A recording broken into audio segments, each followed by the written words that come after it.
Well, back to Fog Racing, guys, and it's F1 2021, my team.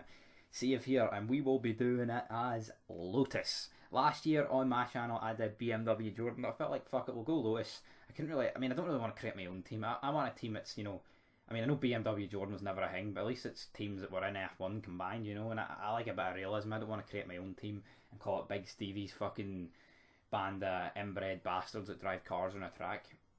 But we're adding the sponsors here.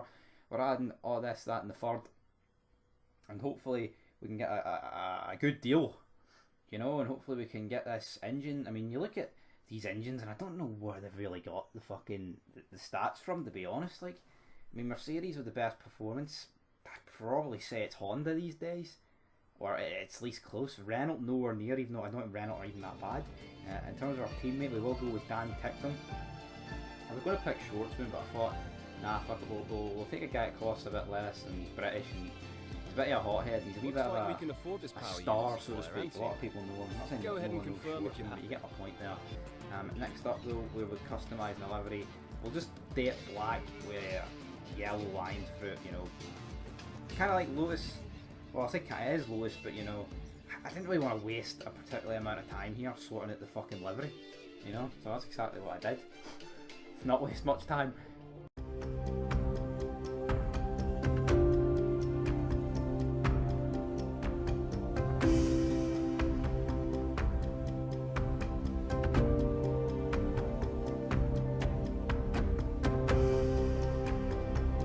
Hello folks, and welcome to this, a very special edition of Paddock Pass. As you can see, there's no pit lane behind me, and as you can hear, no roar of engines, and that's because they've set me free from the F1 paddock to escape here to the countryside and to the headquarters of Formula One's newest team. Now, it's not every day we get to pull back the curtain and look behind the scenes at an F1 team. Rarer still that we get to talk not only to the team owner, but also the team's lead driver. But what makes this place extra special is that the owner and lead driver are one and the same person.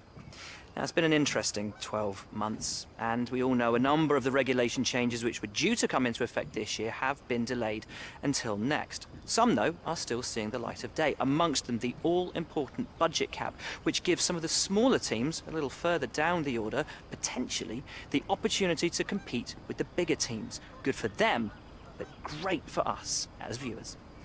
But what does our new team owner think about these new rules? Do they see them as a challenge, a hurdle that needs to be overcome? Perhaps they see them as an opportunity to disrupt the status quo, a chance to come out swinging and to carve their name into Formula One history. Well, I had the opportunity to ask them these very questions just earlier today, and here's what they had to say. First of all, thanks so much for inviting us here today. It's been wonderful to see behind the scenes. As you might expect, I've got about 1 million questions, so let's jump straight in. It's been a long time since we last saw a team owner take their own car onto the track, and the sport's changed enormously. Let's talk about your team. So you've obviously been putting... Most of the other teams can boast years of experience. Ultimately, your success this... And finally, well, thank you so much for your time. It's been wonderful to get an insight from you and, of course, to see around the headquarters. Thank you for today. Really appreciate it. And thank you all at home for watching as well.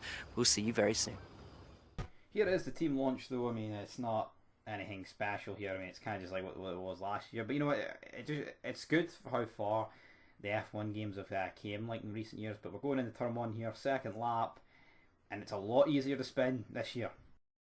And here we go, into practice 3, guys. So far, it is Lewis Hamilton leading for Max Verstappen and Perez. I mean, the car all weekend has not been good, but the pace has not been bad. So the car's felt like shit, but the pace has actually not been too bad, So I think that's definitely a ground to work on. If the car feels great, but the lap time isn't there, that's bad. But even with the first lap that I did was competitive, but we're going to go do a qualifying pace run here, and hopefully we can get high up the order. I mean, in terms of qualifying, I think getting a Q1 would be a decent job.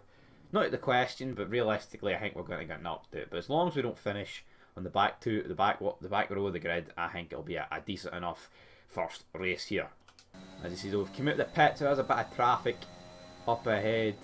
Who is that? I don't know who that is. I think it's a Mercedes. I mean, if there's a car you want to get a slipstream with, man, it probably is the Mercedes of Valtteri Bottas. And wow, a wee bit deep there. It's the last thing you want to be doing when starting a lap. But we'll get back to these once we've done a lap, big man. Here we go, though, through the final corner. Okay, we've run megally wide there, which has cost us quite a lot of time. The lap was looking no bad, but to the line. That's us came to the end here, a practice free, so next up will be qualifying. We did manage to get P11 right, but I think it probably flatters us. Like, it wasn't the best lap. I think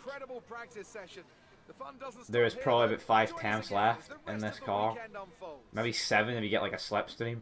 And that, you know what I mean, I feel like once Ocon, Tsunoda, Norris, you know, and Gasly up their game, we'll be in that back group of cars with the Williams, Alpha, and Haas, and then our teammate and Dan Ticktum. But anyway, guys, let's dive into qualifying. Looking forward to it. Who's going to be on pole? It's looking like a Mercedes, to be honest. But well, only time will tell. Big Fernando doing pretty well there. Same with Aston Martin. But anyway, let's dive into quali. Into qualifying, no, big man, and we've got lap 2 here. Trying to make out a Q1, but realistically, it was never really going to happen, and for that reason we qualified on the second back row of the grid with Dan Ticktum, our teammate. I mean, it wasn't the worst session, but I feel like there'll be a lot more pace and you can do stuff in the race, you know. You can hold people off. Qualifying, I mean, there probably was about 5 more temps, but what's the point? What is the point of fucking you're killing yourself? Save yourself up for the race, and here we go, guys, starting in P19.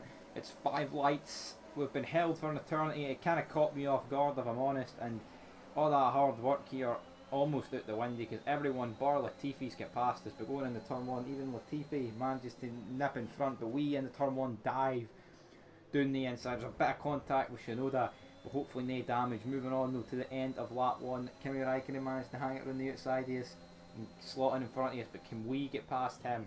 The race pace does definitely feel a lot better, you know, especially early on in this race. So we've got Kimi in our sights. But as you see, the straight line speed here of our car isn't exactly, I mean, we are as close as you can get to Kimi there, and we weren't exactly, you know, making massive inroads. I guess we weren't particularly running the lowest of downforce setups, but at the same time, like, you'd maybe expect a wee bit more there for the Honda engine. But we've got a car pulling off to the right, and it's Sebastian Vettel, not the debut he wanted, and his Aston Martin. But we move on here to lap 5, and it looks like Esteban Ocon has got a bit of front wing problem, or it's just some sort of problem, because he's running so slow. Stroll, who I believe was the next car up ahead, look at the gap he's got. These 3 were having a battle, maybe Ocon's clipped Stroll or something, and now we are right on the back. So I mean, it's basically brought these 2 into play for us, which is great, because on merit, like, there's just no way we could actually do anything against Tsunoda and Ocon. But we managed though to, I